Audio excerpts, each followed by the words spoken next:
Thinking about it. Okay, so apparently we are live. Welcome to the All Things Mail Pod. I'm Beatty. I just kind of happened here. We have Thinking about it.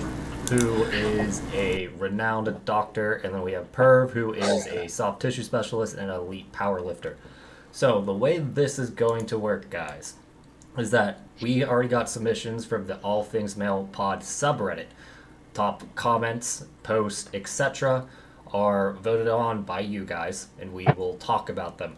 And if there's something that we see in particular that we want to talk about, we will bring it up because there are no real rules.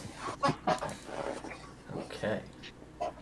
And to find the subreddit, it is linked in the description below as well as in the chat.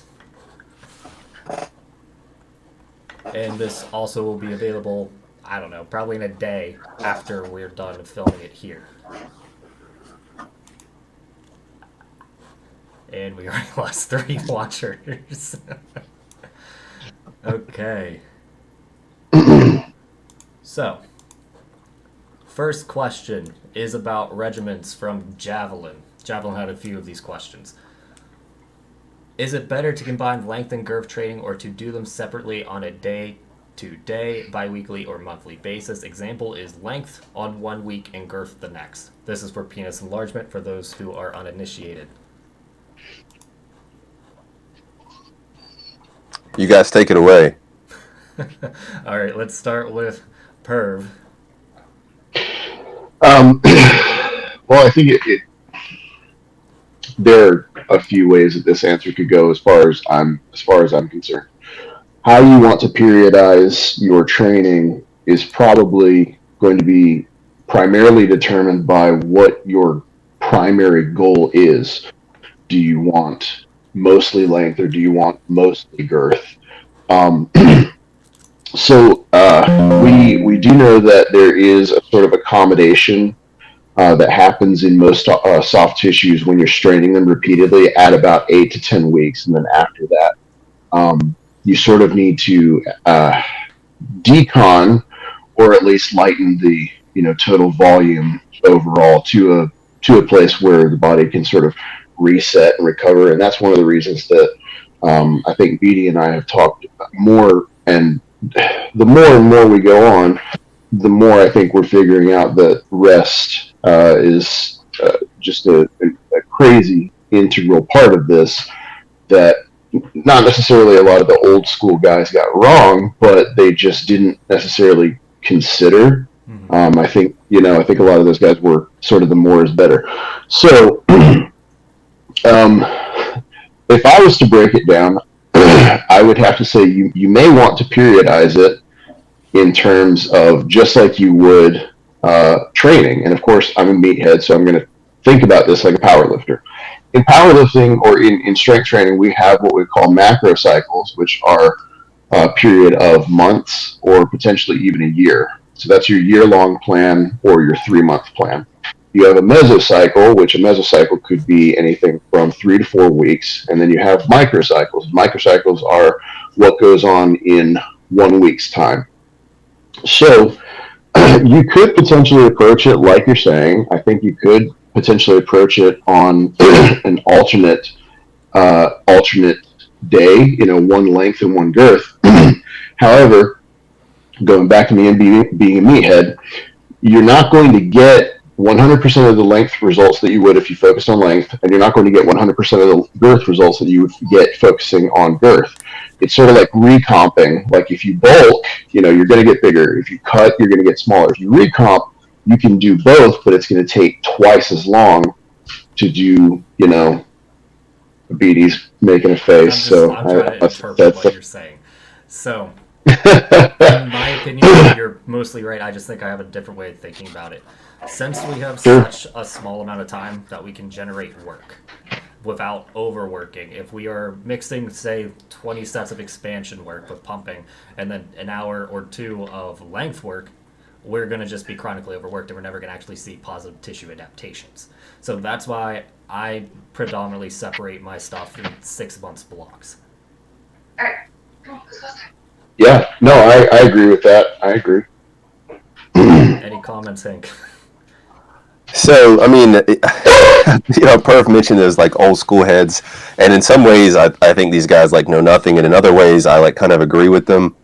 And so, my take on it is like I think you should do both at the same time, but you have to understand that my girth work is basically pumping, and I think that pumping is a good like actually like healthy exercise by forcing that healthy oxygenated blood into the penis, and so.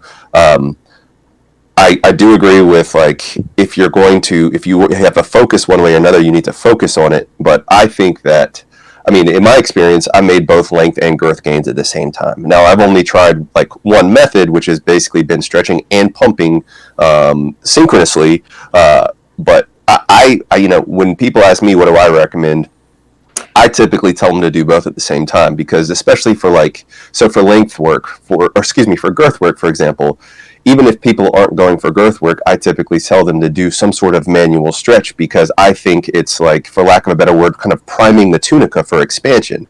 And so like by putting that additional stress on the tunica, it can make it more prone to expand for girth. So yeah, I typically recommend doing both, but that's just my take on it. All right, another caveat. Both Perv and I pump before length work. So really what we're arguing is that you need to prioritize one thing. All the exercises are going to benefit you for positive tissue adaptation. It's just elongation is going to get you longer.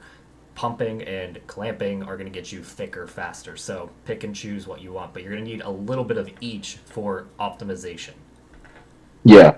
And to sort of reiterate or go back and talk about what Hank was saying, I'm not saying I necessarily I'm not ever going to say that what the old heads in the PE community didn't work because clearly it did. Clearly, they made gains, they got results. All I'm saying is, we always want to stay current with the data. We always want to stay current with our practices and principles, and we want to base it on evidence. But as a community, we're gathering tons and tons of anecdotal evidence that I think large amounts of anecdotal evidence are just as valuable, if not more valuable, than some studies that's going to take 5 years to get published, if it ever does get published and funded. And so, to Beatty's point, I have never done girth work because I started. Yeah, well, I started at a midsection. That's what I'm saying. I started at a midsection right girth of, I think 5.7 to 5.9 is sort of my guesstimate. In the beginning, I didn't think PE was actually going to work, so I really didn't bother to track my initial first, half of an inch of girth gain or half an inch of length. But to that end, same as Hank was saying, I've made, 3/4 of an inch to an inch of girth gains, not ever trying, not ever doing anything for it. All right, so I'm going to say one caveat. Perv is a super responder, in my opinion. So, he is the most flexible man I probably know. And I don't know if there's anything to do with it, but between that and all the other stories he told me, I have not met a person that has responded as strong as him. Yeah. Well, to be fair, I think,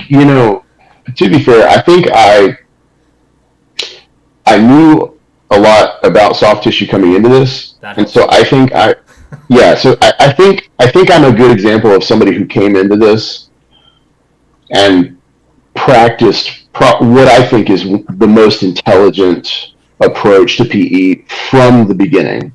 And if I learned anything from powerlifting, it's that you don't fuck around and switch from program to program to program.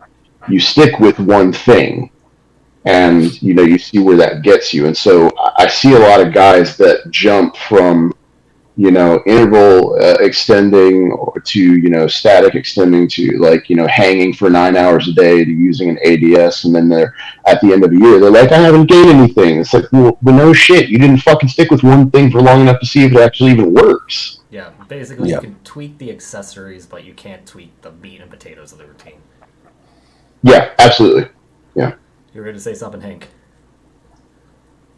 No, I agree with that completely. I have so many guys that or even just their programs are like, okay, first I hang, then I clamp, and then I extend, and then I do manuals, and then blah blah blah blah blah, and like that is their like routine in a day, and I'm like, dude, whoa, you got to cut 90% of that out. But I don't There's like 9 different things. Yeah, Mm-hmm. like I get those DMs all the time, and they're like, "What do you think about your routine?" And I'm like, "I think that it's a wonder you have a penis left." Like, Exactly, right? Right. Like, I've been trying to untrain so many of my clients with this like old way of thinking, and that's what I love about my strain protocols and fatigue protocols is that it just shows you what you need to do, and it takes all the guesswork out of it. I know it's still kind of experimental, but just based off of that, I can just tell you when someone's overworking based off of those metrics. So, yeah, absolutely. all right, I think we beat that question to death. So let's move on to aftercare. Again, from Javelin. What do you do after your PE session? Should you use some kind of topical? I'm assuming he means like a lotion. Should you do stretching throughout the day? I think if your I think if your workload is appropriate, then you should rest Mm-hmm. and be done for the day. That's my answer. That's your answer. That's it. No Yeah. lotions, no pre. I mean, no, like lotions or potions or whatever. I mean, honestly, like I don't. I know there are some topicals that you use and you recommend. I do sell I lotion. think That is a caveat. But the only thing I see that is kind of needed for aftercare is just keeping your skin moisturized because we're constantly pulling it right in one or two directions. So that collagen is going to give out pretty quickly, and you need to take care of it if you want to keep some semblance of sensitivity over that training block. So that's the only real thing I recommend. I don't recommend all day cock rings anymore. I definitely don't recommend all day stretching just because, the metrics say you got a 2 to 3% fatigue rate. Anything else is overwork. There's no point. So, let me add this. Let me make an addendum to my answer because I just realized that I may have missed an important. Okay, so I don't do anything, but I do actually use I use coconut oil mhm, while I Yeah. pump, standard. and so that is undoubtedly helping with the supple nature of the Mhm. skin. You're also uncut, So right? I am Us uncut. fat Yeah, guys, we get beat up pretty fast. So, especially with my you guys skin, it's have been through so much in the past 3 years. But damn. you guys seen that like crazy PRP rejection post I had, right? So, Yeah. So, my take on this is, and I was actually going to call you out on that, Perv, because I happened to come across one of your routines on the Hub service when I was Yeah, kind of looking through your profile the other day, and I saw the coconut oil. And for those that don't yeah, know, it's rich in vitamin E, and vitamin E is very healthy for your skin. And so, yeah. and BD brought up the point of like the collagen, and I would just add that there's also like the actual like part of your like stretchy part of your skin is actually elastin, and so it's not just collagen. And so this is one of those things where, for me personally, this is kind of a do as I say, not as I do. Because I don't use any kind of lotion or anything. But if I were to have a client, if I were talking to anybody on here, I would say you should use some kind of recovery lotion that has typically vitamin E and vitamin C in it because those are healthy for skincare. But a lot of what I do is basically water pumping, and so like I don't leave feeling like the water helps to kind of temporarily moisturize at least. But I do think it's good practice, even though, truth be told, I don't use it. okay. Yeah, no, I was ready to. That's why I readily called myself out on it because I just realized that like no, actually I have something going on in the course of my routine that Right. is sort of attending to that need. All right. Well, the one comment on vitamin E and vitamin C. I don't think they mix well in a topical, and I remember having to take vitamin C out of my lotion. Mm. I can't remember why, but I think it had something to do with vitamin E. So just leave that. You need Yeah. one or the other. Vitamin C you can get pretty easily in your diet. Vitamin E a little bit harder. Yep. So that's what I Yep. would recommend: vitamin E over vitamin C. Agreed. All right. Moving on. Regarding Perv McSwerve's routine from My Goal is Chris German, I think that's a porn star. Are there any benefits of putting a cock ring on before going into the extender? I did not know you did that. I understand that he did it for the massage portion. Okay. But what are the benefits and risk of doing it? Should I incorporate a cock ring into my extender routine? Thank you. So, BD has seen my training log. So he knows how psychotic I am about actually tracking every metric possible in a training session, and I track them across the weeks. I have very few sessions that are not tracked, and they include metrics that are quite honestly just ridiculous, and I don't think most people would even consider them to be helpful, such as just like the general sense of like the texture of the the soft tissue and stuff like that. And I always write notes adjacent to my training sessions. So so when I tell you that something did or didn't work for me, you can be damn sure that I'm not just like guessing. It is that I actually have the numbers to prove that this did or did not work for me personally. So my initial thought with using the cock ring was that by retaining now mind you, it wasn't a very tight cock ring. It wasn't even enough to get you to like a semi erect or something like that. My idea was that the tunica release technique, while in the apex, might benefit from having some blood retention in the actual tissue, so that whenever you press along it linearly, you are also forcing lateral expansion across those lateral tunica bands. So I thought maybe that there was an aspect that we could get by doing it that way. My idea was sort of like, well, if you wanted to increase the elasticity of like those long balloons, so like which one would be easier to sort of massage and to get expansion out of, is like a one that's like completely deflated or one that is like slightly inflated massage. I looked at this for I want to say about 10 weeks. And I can say conclusively that it led to no significant results with or without. Well, you're also only It tracking did. length. Dude. No. No, I was tracking girth Okay. at this point in time. That was the longest way possible of saying no, it didn't help. I feel like I have to give it a lot of cred, because I don't just want to be like, no, it didn't do anything. Okay, so if we're gonna extrapolate from that, then you know how I say you want to do like a BFR massage with a cock ring and be semi-erect. What Right. you're saying is that there is no benefit to being even semi-erect when you do it, except it might be easier. No, I don't think in the case of doing the tunica release while I was in the apex, I did not see a significant increase in expansion or elongation. So if you are doing it as you performed it in your video, I do believe that there is actually a benefit to being semi-erect.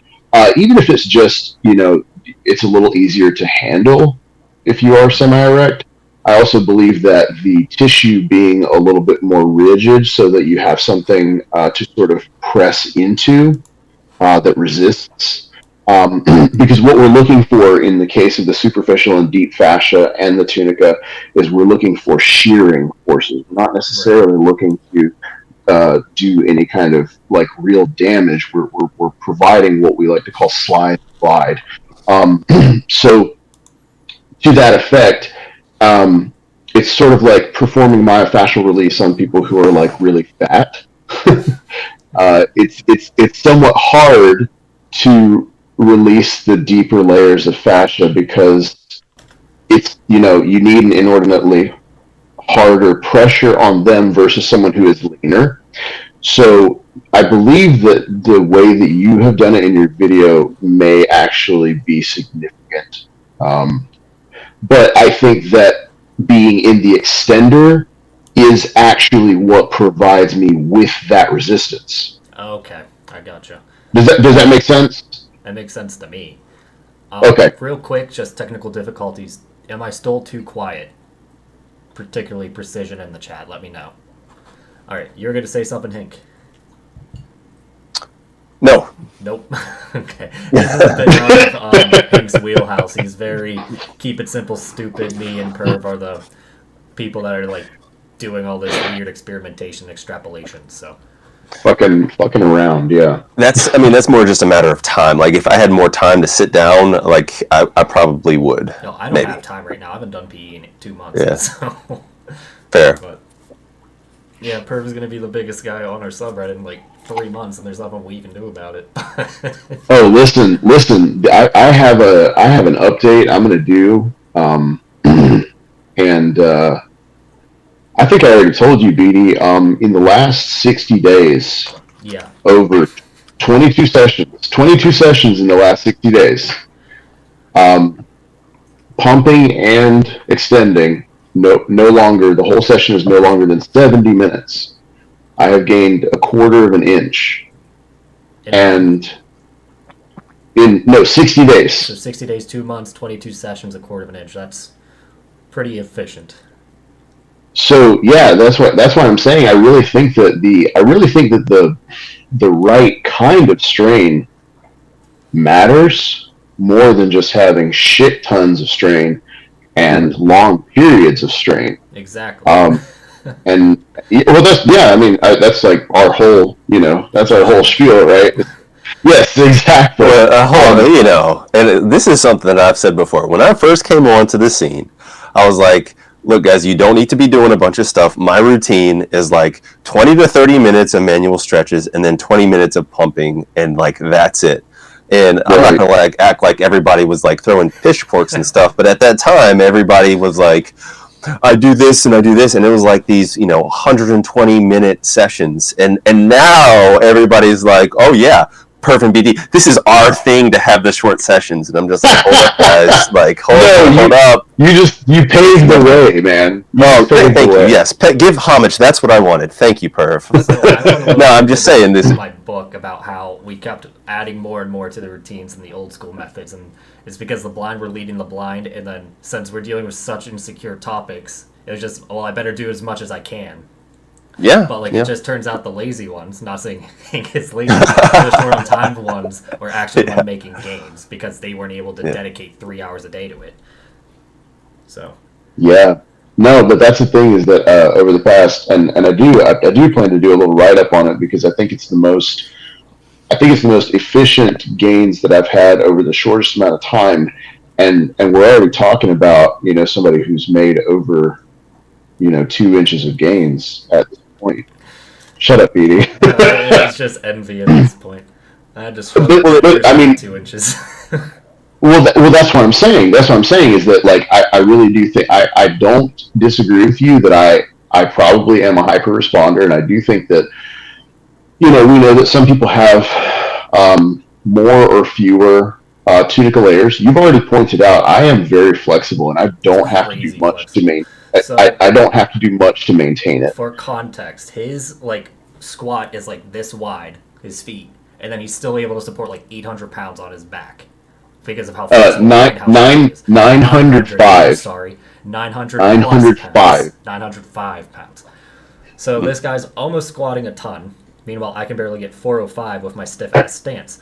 So there's clearly some genetic variance here, but Sure. Yeah. Absolutely. on top of Absolutely. that, And though, he is like extremely skilled in what he does. You add the anomaly to it. It's all I just wanted to preface is that his games are not typical.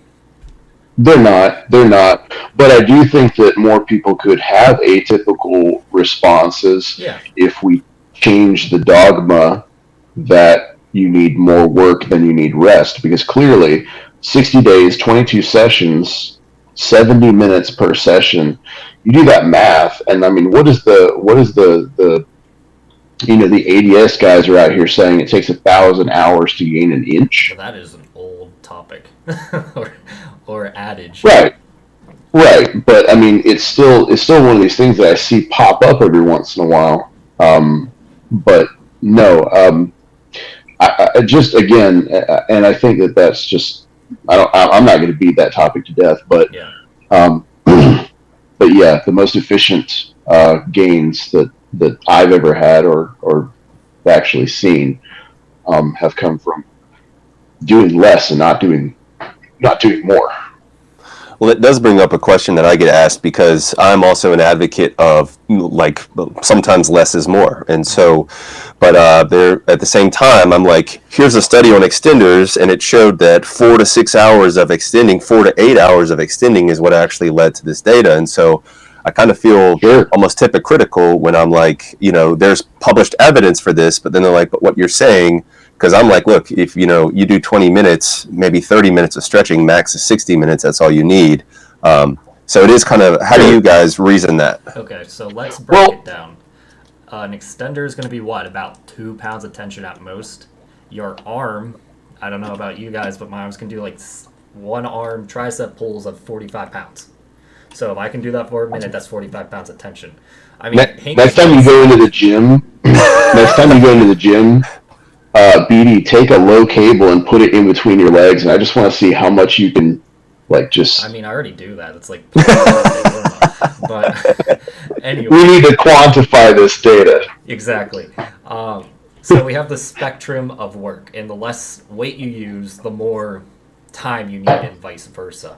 Our argument is that there's no reason to be wearing anything on your penis for more than an hour because we can show where on the bell curve it's the most efficient. Yeah. So again, I'm a meathead.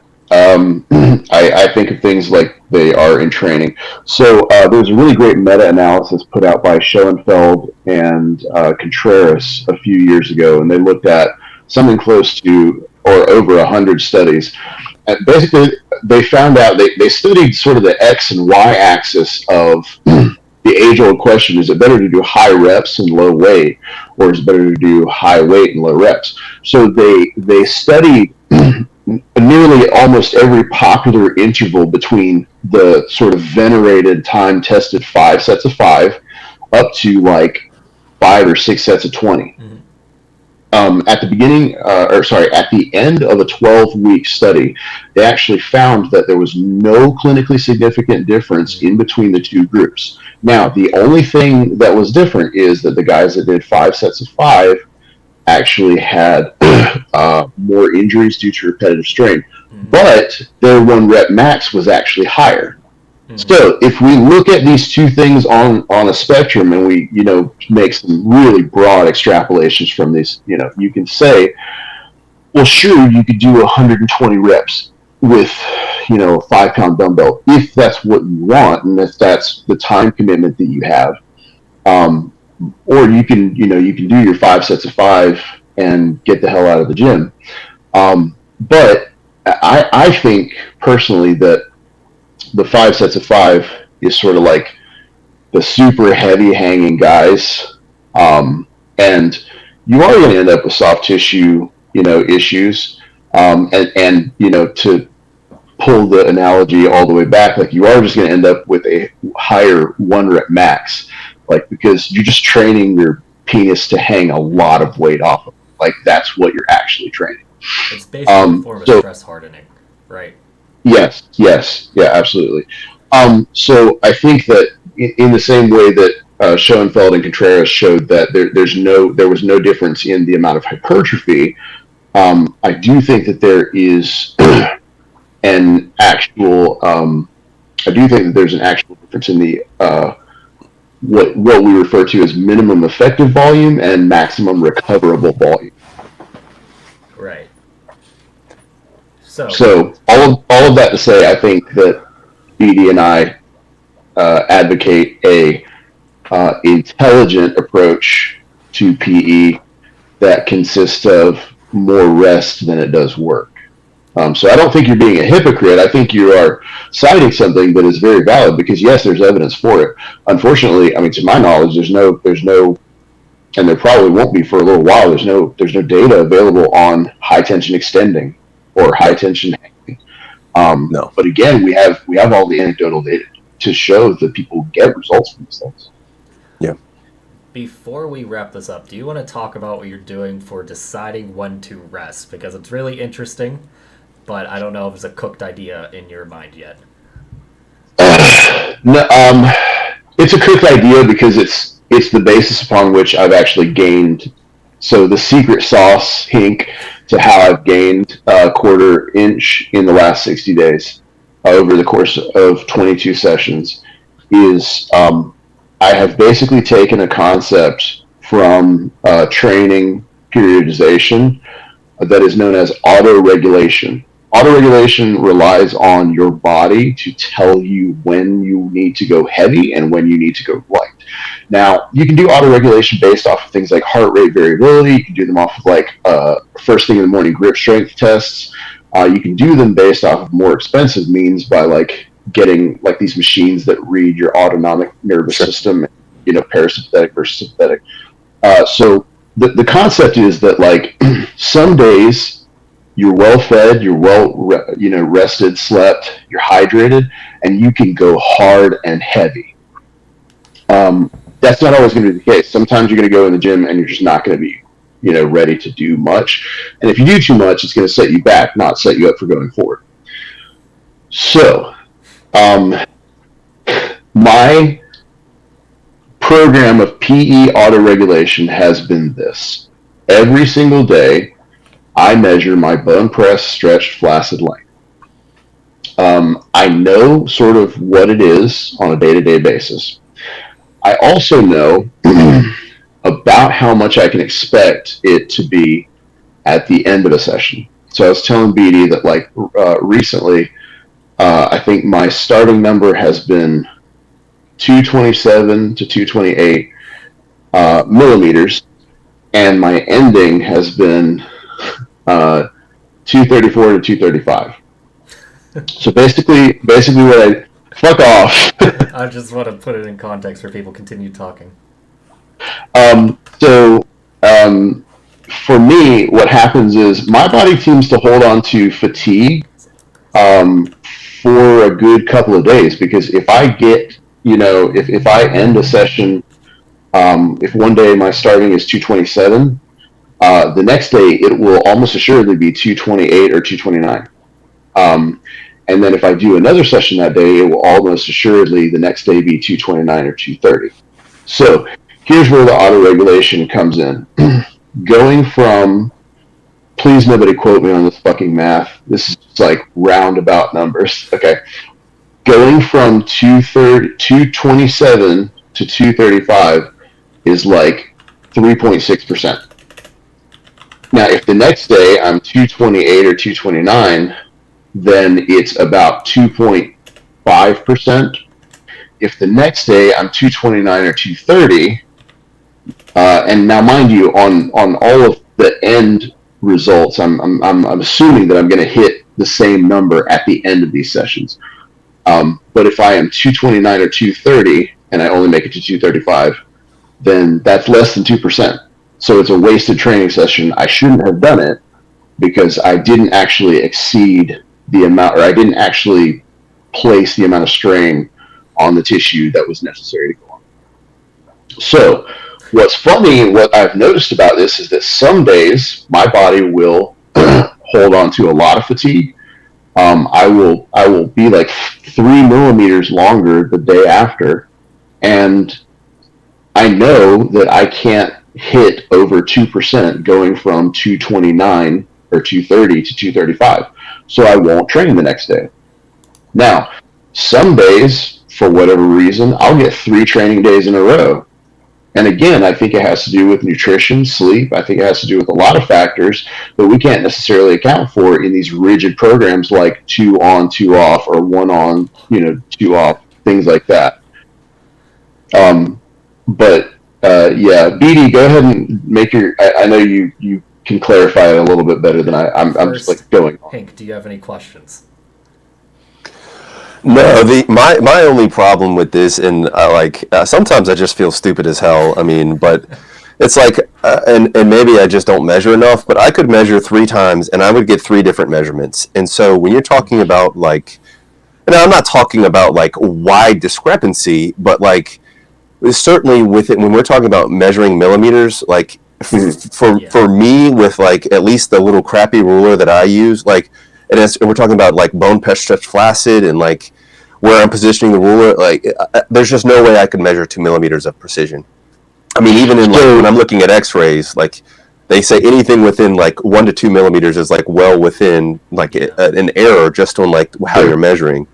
So it's just like I'm not trying to invalidate anything you're saying. I guess I feel like more of like the common man, just because there's no way I'm gonna. I mean, for me. Be able to measure with any kind of like precision like that. At least the techniques I'm using. Yeah. So I should probably describe the method by which I use, because there was a time where I was measuring seated, and I realized, I told BD about this, I realized that my numbers were inconsistent because I would measure seated, and over the course of the session, I would be slumping down. Mm-hmm. And so my ending numbers were actually off. So the method by which I measure to make sure that I am very consistent is I always stand in the same place in my bathroom. I have my penis at the same height relative to my counter.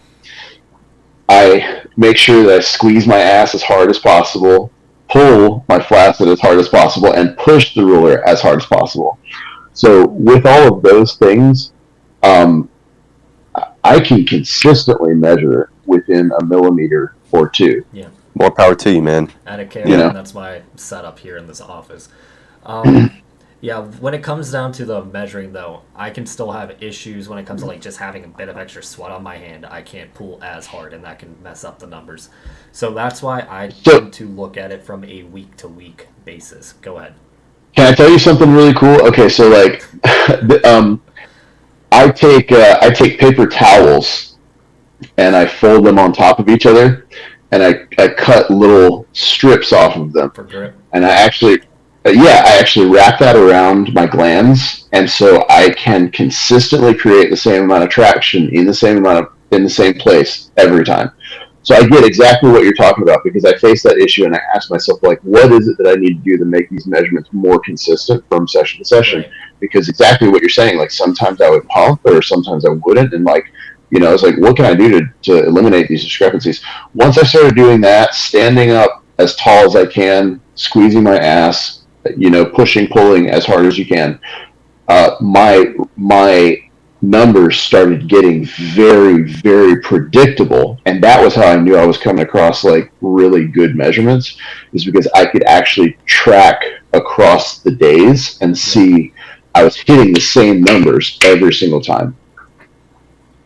Yeah, to me that just seems kind of like a more of like an expert, like I don't know how long, I forgot how long you said you've been doing this, but it's like I've you've seen the guys' measurements on there. They're like, oh, look at me, I gained a half an inch in 6 weeks, and it's like you see that the ruler's like at an angle or pressed in at half an inch. And so I just for at least for speaking for the common man here, I just think that like I don't know how reliable that's going to be, but I mean, sure, absolutely, and I think that BD and I have talked about this. I think that this is actually more important for the advanced users than it is for beginners, because in the same sense, you can take a brand new trainee, you can have somebody who's brand new to going to the gym, and you can have them do their 1 rep max on a bench press every day of the week, every single day of the week, and they're going to grow from it, and they're just going to get stronger from it. If you try to take somebody who is an elite level, Olympic lifter, power lifter, it doesn't matter. We know there's actually something called the law of accommodation. And the law of accommodation states if they try to max out the same movement more than 2 times in a 2-week period, they will actually regress. Their central nervous system goes into a state of shock, and it actually burns out those neurological sort of pathways. So what I'm saying is that I think that a program like this is best for people who are intermediate to advanced, because they are the ones that need to realize that they actually need more rest. I think when you're newer to PE, sure, you can do it every day.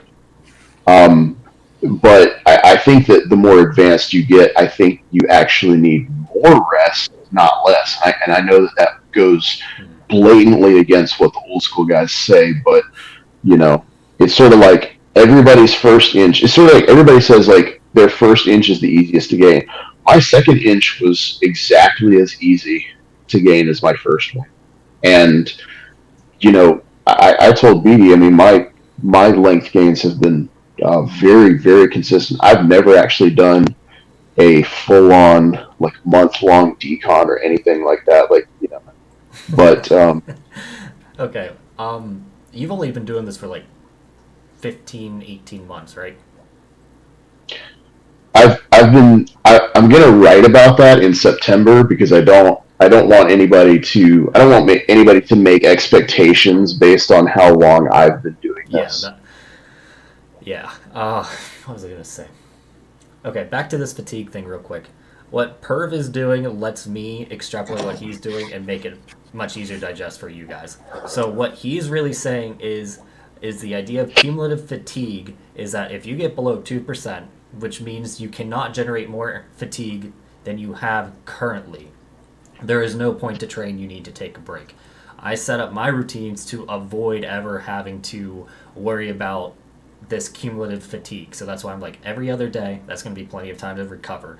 Sure, it might not be 100% optimized, but it's less of a pain in the ass to stab yourself with a ruler every day. And then every month you take a week off, and that way you can have the bounce back session and the potential overgrowth period. I also do that. I think you and I are on the same 3 weeks on and 1 week off. 3 to 4 depends on your body, but yeah, I say 4 just to keep it clean. So you break for a week after the 4th week? Yes. So it's a 5-week block, if that's how you want to put it. Yeah, no, I do 3 weeks. I do 3 weeks and then take a week completely off. And the thing is, and again, I track all of this, in a manner that is admittedly psychotic. You and I have talked about this before. It is every time I go on a week-long break, I come back with a longer stretch flaccid. Yeah, the only time I missed was when I went on vacation, and that's probably because of jet lag. Anyway, anything you'd like to add, Hank, before we move on? No, I'm good. You're good? All right. I'm going to write an article about it, so all will be revealed. All will be revealed, and I already know like half of it. But anyway, again from Chris Charming, does random erections equate to faster recovery? If I abstain from masturbation, I have more random erections throughout the day. Does this help you with gains? Discuss. I was going to let Hank go first on that one. I mean, I have thoughts just based on soft tissue work, but. Yeah, I mean, so ultimately what it comes down to is when your penis is engorged with blood, you have increased blood flow. And so if you actually look at studies looking at older men that have decreased testosterone, they also have decreased nocturnal erections. And because they're getting decreased nocturnal and regular erections, they actually have more fibrosis and even essentially atrophy of the tissue. And so, in my opinion, it's absolutely a good thing to maximize the amount of not only random erections, but especially nocturnal erections. And it's also a common thing that if you injure yourself, the first thing to go is nocturnal erections. So when I was on finasteride for hair loss, I didn't even realize it until I got back off of it that I wasn't having nocturnal erections. And so, to be concise, I think it's a good thing. I think it does help with recovery, which I think ultimately was the question. Yeah, I agree. I think it's I agree, but I think that the reason that men are getting more random erections is more important than the fact that you're getting random erections. I think that getting more random erections is like, um, how would I say that the underlying factors are what are important. And so, like a lot of guys will talk about like cardio and just cardiovascular health in general for erections and erection quality. And so, yeah, I think that the overall effect that you're going to have speedier recovery. But again, I think that random erections are a sign A positive indicator. that yes, basically it's a positive indicator of some other underlying things. Like he was saying, like when you're injured or when you're aging, when your testosterone drops, all of those things. So erections are really great. Like it's like God's dipstick to us. Like if you're not getting morning erections, like we know that you are suboptimal in some way. Like you are either overproducing sex hormone binding globulin, estrogen, or you are low in production of testosterone. Something is jamming that up because or you're chronically masturbating, or you masturbated Smoke. before. Yeah, or you have diabetes or hypertension or hypercholesterol. So my I agree. thing with erections is like you want an active penis with penis enlargement, so it's going to be a little bit more sensitive, easier to get erect, and it's going to just be fuller in general. That does not necessarily equate to more frequent daytime erections, but speaking from experience, I will have a nocturnal erection that wakes me up 2 to 3 times a night when I'm like really in the zone. So it depends is really my answer. But speaking of blood flow to the penis, and I was just looking up this, one of my consults brought up this extract or fungus from the Himalayas called Shilajit. Okay, it's either Hindu or Punjabi, and especially, do you have it, Hank? It's not in Vitality, is it? I have a bottle right here, too. Well, what do you know? I don't even know my own product. That's why I designed it. oh, look at this! It's But right I here. designed it. Yeah. It does increase And so testosterone, but it also just increases blood flow to the penis. I am not sure what dose does that, but it might be something. the dose that's in here, and I've recorded the video on this I today. have So been humbled, and I'm gonna get a stick talking to you after this for being a dipshit. not at all. But yeah, it's legit. Just like all the ingredients in there. Okay. Just like all of the great Leviathan wellness products that we have here. Apologies, Hank. I feel like a dipshit now. No, it's all But good, man. Anyway, that's another thing you can consider is just the more blood flow you have to the potentially injured area is going to help with inflammation, is going to help with recovery. So Yeah. don't overdo But again- inflammation, and watch your testosterone and sleep. And if you're smoking, stop smoking, and that's really going to be the main thing. Yeah, but again, to that end, and not in any way detracting from any supplement, yours or anybody else's. I'm serious, yours or anybody else's. But there are, the underlying factors that you probably need to address if you're Oh, not for having sure. regular. Without a So doubt. it's like Now, you can't just take Cialis, Viagra, or even Vitality. You can of course get more erections that way, but you still have underlying issues Yeah. that you need to address, and you're going to be better off if you address those issues and then take something like Cialis or Vitality on top of that. right. The only thing I would quibble with that is it's kind of like I'm trying to think of a good example. Like if If you are morbidly obese, and the reason why you're not getting good erections is because you're morbidly obese, Yeah. like taking a supplement to help in the meantime will help to like preserve the function that you have, and then you can use that in conjunction. Like, I agree with your message. You know, if you're smoking and that's why you don't have this, like, you don't take this as a band-aid to fix it. Like, you need to quit smoking and then you can consider taking it. But you know, this could also help along the way. Is I guess what I'm saying. No, And absolutely, absolutely. Any kind of supplement that is. Like, if Absolutely, you don't I have good agree. blood flow to your penis because you have high blood pressure, while you're getting your blood pressure under control, you need to supplement with something like a citrulline-based formula type of thing. It's just a little stupid point, man. Just No, absolutely. More issues too. And Yeah, and yeah. I completely agree with that. And again, I was trying to preface that in a way that was Yeah. not genuinely was not trying to say like, Oh, I know. don't take these things. I'm just saying, don't think that you can take Cialis and be 80 pounds overweight. Like, take Cialis by all means, but Well, get need it. your ass off Yeah. the couch. Right. And All right, since this guy put a lot of effort in, I'm going to move on to this since we only have like 10 to 15 minutes left. Help me out if I mess it up. Vacriocele causes implications and treatments for testosterone. This is why I shouldn't be the host, guys. We even talked about it right before the stream. I knew I was going to butcher it an hour later.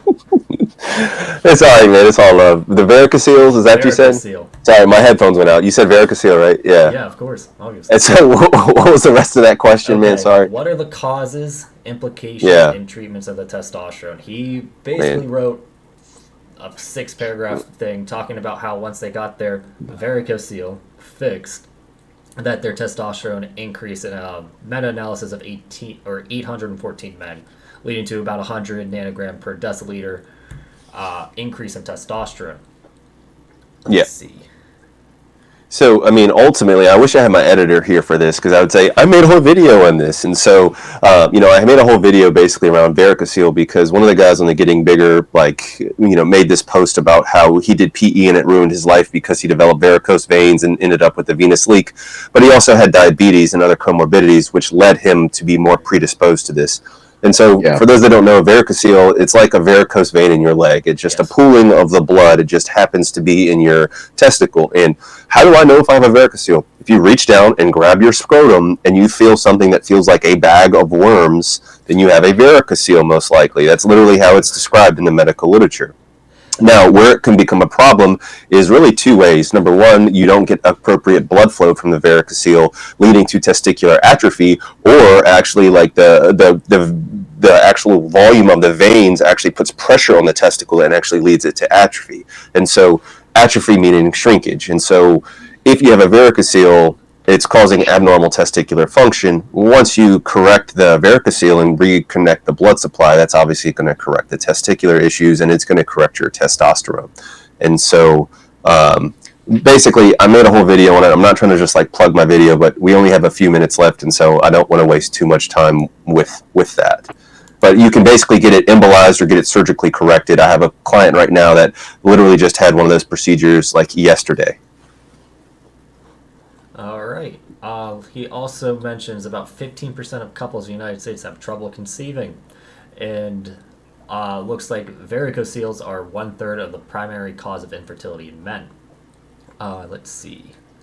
I guess this is a PSA for varicoceles. So it's not just varicoceles too. There's actually this like population health crisis that is coming about. Fertility rates in general, especially in men, are decreasing. Yeah.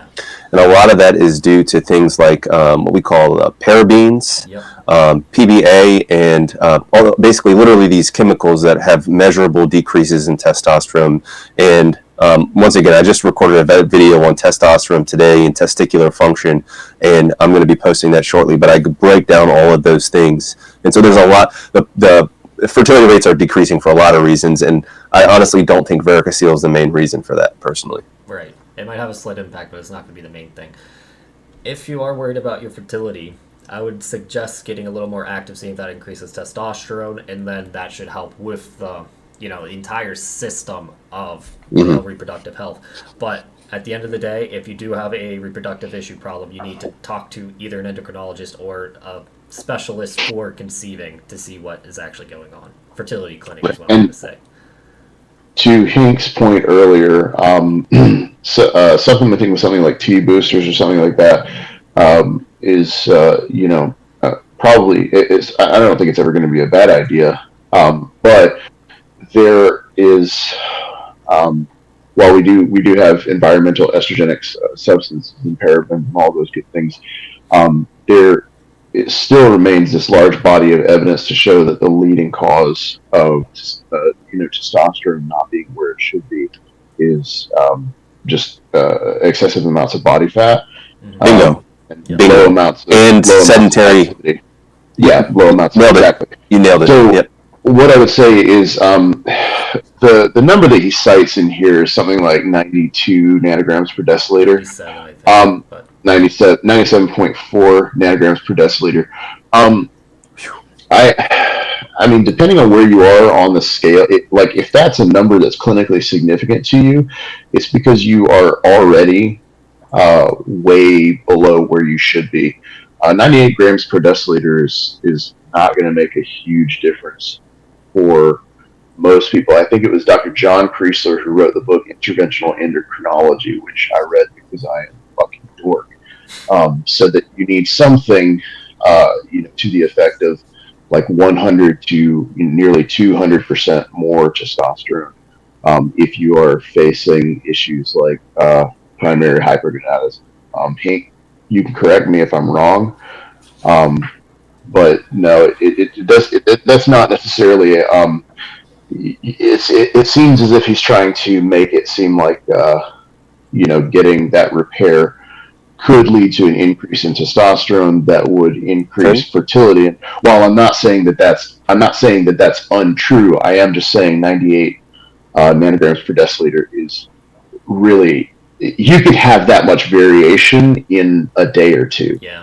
I mean, it is not abnormal for you to see, fluctuations of your testosterone due to things like lack of sleep or overconsumption of caffeine or stimulants or something like that. Yeah, I mean, or just the time you measure the test, actually. I mean, it's a diurnal variation. Yeah. Absolutely, and a lot of guys might not know that, but your testosterone is primarily produced when you're sleeping, in the later hours of when you're sleeping, and decreases, which is why if you ever go to get your testosterone checked, they'll want to check it as early as possible. Or they will do sequence of mouth swabs. You'll get a take-home test, and you will do it at certain times during the day so they can see the rate of your decline.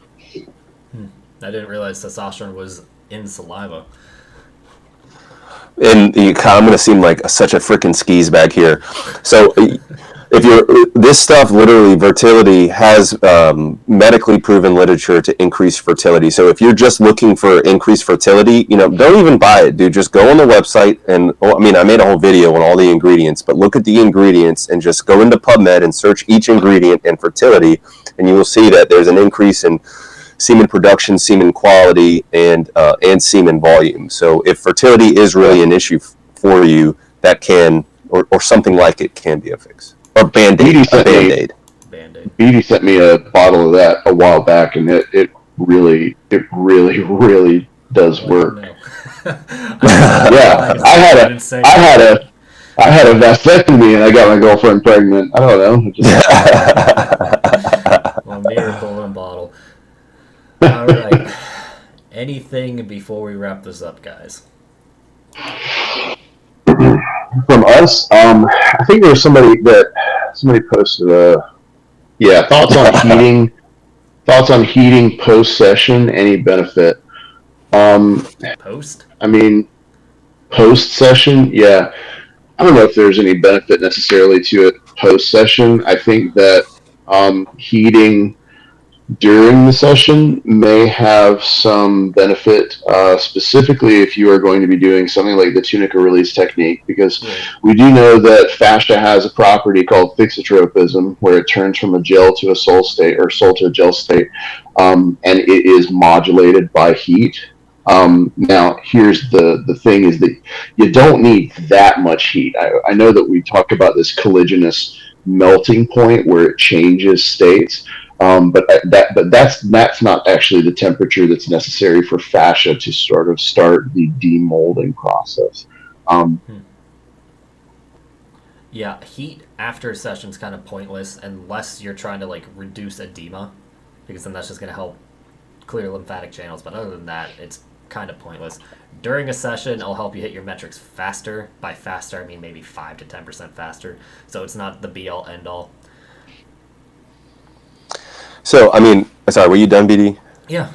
Yeah, I didn't want to interrupt you. So, I mean, the one thing I would say is maybe it's a bad metaphor, but it's kind of like if you get a warm towel after a massage. I mean, like if you're doing something that is kind of blood flow restricting, and so in the most extreme case, I would say something like a noose extender, okay? Or even in some cases like manual stretching, when you have like, or compression hanging, where you have like, you know, compression and you're potentially limiting the blood flow. Having a warm towel or like applying heat might help just in general bring blood flow quicker than it otherwise would. That being said, I'm not doing it. However, I do manual stretches, and then I use, at least previously before I got this pump that you sent me, BD, I was doing warm water pumping, which was essentially increasing blood flow and using heat and using water. So I do think, I mean, I don't think it's enough. If you have time, sure, throw a warm, you know, towel on your junk afterwards, but I don't think it's like really helping with growth, more so just recovery. One thing I want to mention, if you're going for blood flow, I think you're just better off getting an erection right after your session. Yeah, sure, boom. Yeah.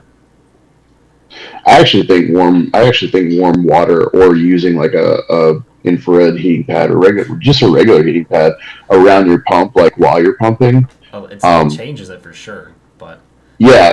So I think, I mean, Hank, what you're talking about, like hot water pumping, yeah, I think there are benefits to that, absolutely. probably a discussion for another day. Okay.